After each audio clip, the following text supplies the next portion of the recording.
to Perspectives in Focus. I'm your host, Tia Young, and we have a thought-provoking and compelling show for you. I have a question for you.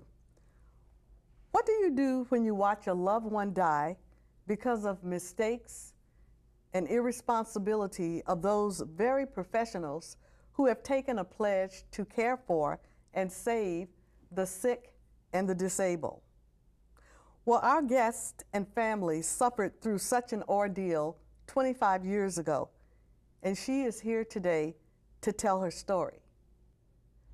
Jo Hamilton, welcome to Perspectives in Focus. Thank you. How are you today? I'm great, thank you, Tia. That's very good. Well, I've got to tell you, about a week ago, our producer, Sal Lima, gave me your book to read. And normally during the days, I'm super busy running here, running there. I never really get a chance to read until in the wee hours of the morning, late at night, wee hours of the morning. So my plan was to read your book over a 3-day period.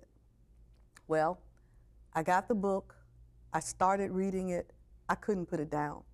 The next thing I know, it was 7 a.m. in the morning and time for me to go to work. Yikes. It was so compelling, and it touched my heart to the very core.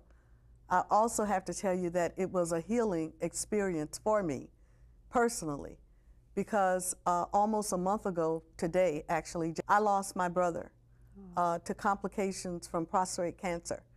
And we, had to go through the emergency room route. And it was a very traumatic experience for myself and for my family. We got through it. And I really didn't think much about, what happened, because when you are in the presence of doctors and nurses and professional people like that, you have a tendency just to do whatever they tell you and not question anything. I sometimes find that there is just a slight air of arrogance in some of the hospitals, and you just, whatever they tell you to do or whatever they say, that's what you go along with. But today, we just want you to tell your story. I have tons of questions to ask you, but I really want to hear your heart and your feelings for what has happened to you and your family. What happened? They cannot fix it. They could not fix it. They cannot fix it. It took a month for them to try and fix him. Yeah. But it didn't work, so. Well, I want to say that in reading your book, it's only 174 pages. It is. But it is so powerful. I was transfixed back to the time from the very beginning when you talked about needing to go home and get some of that good dirt and soil and bring it back here so you could feel connected. I felt like I could feel the dirt in my hands. I felt like I could smell it after the rain. And it was all through the book. I felt like I was right there with you, experiencing everything, even down to Scott's pain. The book is just so well written. And I just thank you for that, because as I said earlier, it was healing, healing for me and some of the things that I'm going through right now. What kind of emotions engulfed you over the past 25 years? And do you still have those same emotions, or have you, moved to a different level, or a different level of acceptance, if that could ever be? Emotions, the emotions that I've gone through the past 25 years have been from A to Z. And, initially, and everyone's path is different. Everyone's grief is different, because all of our losses are different. And each one in our family handled this differently. For me, I pretty much stayed numb for months after Scott died. We were all, I think, so drained after that vigil. I mean, it was a month, and pretty depleted, I would say. Once the numbness left and you moved through that, then I got very angry. Yes. Which was a survival thing more than anything, because initially I just wanted to lay down and die. I just felt like I don't really care. I know that feeling. Yeah. Yes. Nothing makes sense, nothing really matters. You don't really feel much of anything except this huge hole in your heart. And you know, Scott was like, and I talk about this in the book, but he was like my baby. I was 10 years old when he was born, and even though I really wanted a sister, it didn't matter. Once I met him, and my mom brought him home, and so I sort of felt like I was his protector his whole life, but I couldn't save him in the end as much as I wanted to and tried to. So he didn't have just one nurse, he had a team of professionals that were coming in and out of his room throughout the day, and not one person took the time or responsibility or motive to read what they were doing. That is scary. It's scary. That is very scary. Not only that, you figure at least 15 nurses. Then we had this is a teaching hospital, so they had a whole entourage of doctors that would come through every day, including his oncologist and residents and interns and a whole group of students, and presenting his case to all these bright, intelligent, the best in the country minds, and given the fact that he had classic toxicity symptoms. I mean, I, who was a med tech at the time, not a doctor, just a med tech, even I knew that toxicity exhibits signs of mucous membrane breakdown, which would explain the hearing loss. It would explain the nosebleeds. It would explain why his eyes were hemorrhaging. There were so many classic symptoms that any student nurse should have picked up on that didn't, and not just the first day, but for 5 days. For 5 days they... And in the book you talk about the excruciating pain that he was in. It seems like that in itself would have made somebody stop and say, hey, wait, something is wrong. You would have thought. But yes, you would have thought. That goes back a little bit to what I said earlier about the arrogance of just that profession sometimes. And I know I don't say that with meanness in my heart, because there's so much good that they do, you know, but just the arrogance of that. Joe, going forward, what are your plans for sharing Scott's story with the world? Well, you know, this is kind of what I did when I finished the book. The day I finished the book, I looked up and I said, okay, Scott, I wrote your story. Now you do whatever you want to do with it. And I turned it over to him.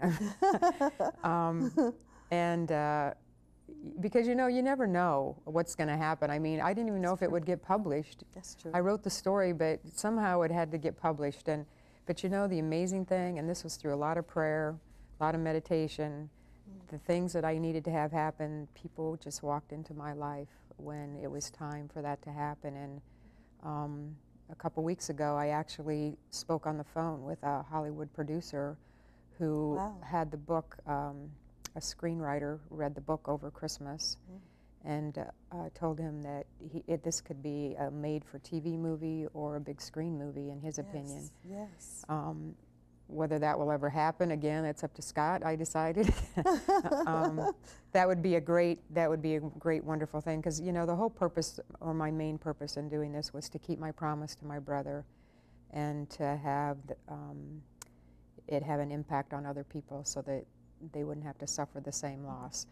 Joe, where can our listeners and viewers find the book, For the Love of Scott? How do they go about getting that? They can order the book through Olmstead Publishing.com. Okay. It's also available on Amazon.com, and for those that have e-readers, you can. It's in Kindle format, so you can download it on Kindle. That's great. I have a few copies at my house, and also Barnes & Noble's, their website. I don't think they carry it. They're not carrying it in their store, but you can get it on their website as well. Right. You're right about Barnes & Noble's, because that's the first place I went to get the book, and they referred me to the publisher. So I ended up getting it from Amazon.com, and they got it to me within 48 hours. Yeah. So that was good. Publishing is a whole different world than it used to be, and yeah, Barnes & Noble's doesn't compete with Amazon. If they know that it's being sold on Amazon, they won't compete with them, so they won't carry it in their stores. So, but you can get it from their website. Well, very good. And I do encourage everyone in the sound of my voice to go out and purchase this book. You'll never be the same. It's a wonderful book, and the reading, you feel like you're right there with Joe from the very beginning to the very end. So. And I'd just like to add, too, that part of the profits of the book are being donated to the Scott Hamilton Initiative Care Foundation. So Now, is this Scott Hamilton? This is not my brother Scott Hamilton. This is the other Scott Hamilton. The skater Scott Hamilton. The skater Scott Hamilton. Yes. Him and I actually ended up having a relationship through this whole process, which was kind of mind-boggling. He, all the way through this experience with my brother Scott, we would be in his room at night watching the Winter Olympics, and there was this new star, this Olympic skater that was all the hype, and it was Scott Hamilton. Well, that of course got our attention. Yeah. We're sitting there watching my little brother, and then all of a sudden here's this other Scott Hamilton, and his story was so phenomenal. He was adopted at a really young age. He had some severe medical issues, wasn't expected to live. Right. Only grew to 5'3", I believe. But he was a fighter, and of course we all know his story and what ended up happening with that. And my mom mentioned to me, at some point over the years, that, you know, I think Scott Hamilton would really be interested in reading Scott's story. Well, I thought, okay, Mom, I bet he would. But I really never thought much more about it. And then when I was doing my research, I found out that he has a foundation that he started because he also was diagnosed with testicular cancer in his 30s, and then later brain cancer. Well, actually, I don't think it was malignant, but he had a brain tumor. So I went online and started researching and found out that he has a foundation, and it is the whole mission of it is to help people with cancer. They assign a mentor to you and walk you through what to expect, and while you're going through chemo, they have somebody there that cheerleads you on, and it's just a wonderful thing. And I was thinking that I would like to do that for my brother, and then I thought, well, that's crazy. There's already a foundation established. Why reinvent the wheel? Right. So I tried to get a hold of him, but I couldn't find any information about him publicly. No agent, nothing. So I thought, let me just go through his foundation. So I sent an email. They have a page where they want to hear your story.